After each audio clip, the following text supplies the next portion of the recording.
Hi అండి, అందరికీ నమస్తే. Welcome back to Babita cooking channel. ఈరోజు వీడియోలో వచ్చేసి ఇన్స్టాంట్గా పులిహోర పొడిని ఎలా ప్రిపేర్ చేసుకోవాలో చూపించబోతున్నానండి.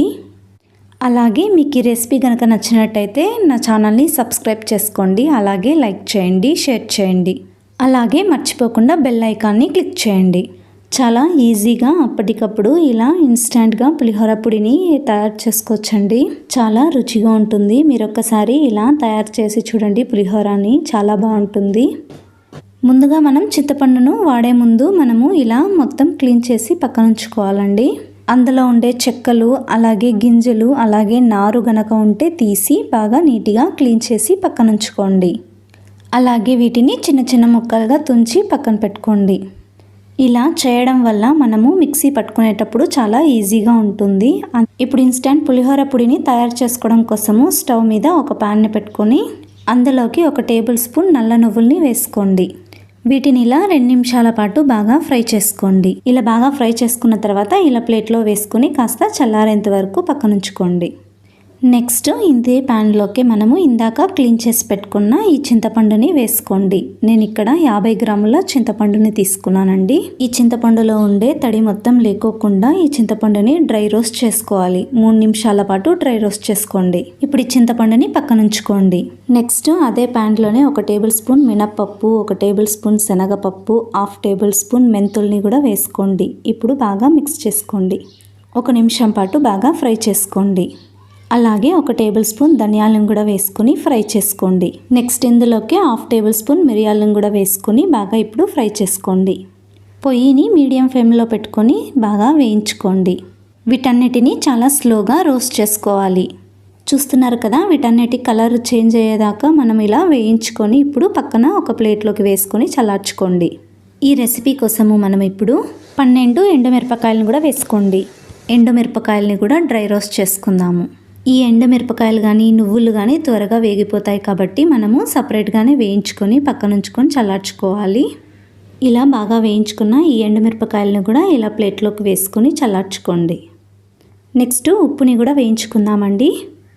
1/2 టేబుల్ స్పూన్ ఉప్పుని కూడా వేసుకొని బాగా వేయించుకోండి. ఉప్పులో తడి అనేది లేకోకుండా వేయించుకోవడం వల్ల పులిహోర పొడి ఎక్కువ రోజులు నిలవ ఉంటుందండి. మీరు చేసుకునేటప్పుడు చింతపండులో కానీ ఉప్పులో కానీ తడి అనేది లేకోకుండా చూసుకోండి. అప్పుడే ఎక్కువ రోజులు నిలవ ఉంటుందండి పులిహోర పొడి. ఇలా వేయించుకున్న ఈ ఉప్పుని కూడా మిగతా వాటితో వేసుకొని చల్లార్చుకోవాలి. ఇలా చింతపండు అలాగే ఇందాక అన్నీ వేయించి పెట్టుకున్న వాటిని ఇప్పుడు మిక్సీ పట్టుకోవాలి.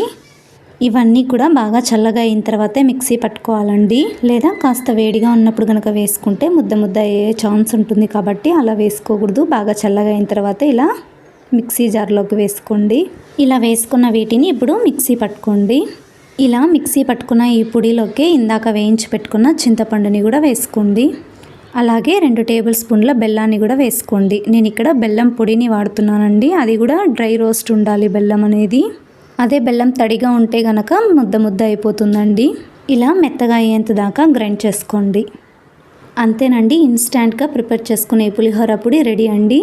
ఈ పొడిని ఎయిర్టైట్ డబ్బాలో కానీ లేదా గాజు జార్లో కానీ వేసుకోండి. 3 నెలల దాకా నిలువ ఉంటుంది.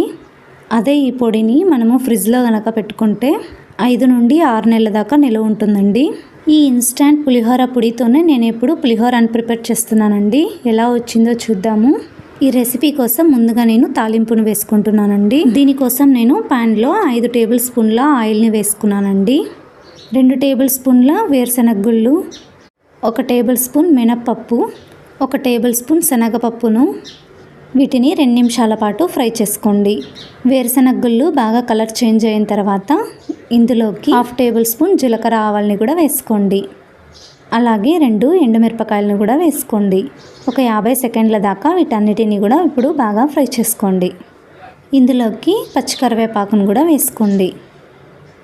6-7 పచ్చిమిరపకాయలని ఇలా మధ్యలోకి పొడవుగా కట్ చేసుకొని వేసుకోండి. వీటిని 2 నిమిషాల పాటు బాగా ఫ్రై చేసుకోండి. 2 నిమిషాల తర్వాత 4 టేబుల్ స్పూన్ల ఇన్స్టెంట్ పులిహోర పొడిని కూడా వేసుకోండి. ఎప్పుడైనా సరే మనం పులిహోర పొడిని వేసే ముందునే మనము స్టవ్ని ఆఫ్ చేసుకొని వేసుకోవాలండి. లేదంటే పులిహోర పొడి మొత్తం కలర్ చేంజ్ అయిపోయి మాడిపోతుందండి. మనం అన్నిటినీ వేయించుకునే పులిహోర పొడిని తయారు చేసుకున్నాం కదండి. అది బాగా ఉడకాల్సిన అవసరం ఏం లేదండి. ఆ ఆయిల్ వేడికి కుక్ అయిపోతుందండి ఆ పొడి మొత్తం. అంతే, పులిహోర గొజ్జు రెడీ కదండి. ఇప్పుడు రైస్లోకి కలుపుకుంటే అంతేనండి, రెడీ, పులిహోర రెడీ అయిపోతుంది.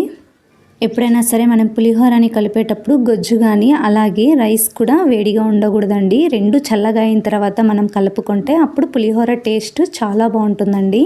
ఈ రైస్కి సరిపడంత గొజ్జును వేసుకొని ఇప్పుడు బాగా మిక్స్ చేసుకోండి.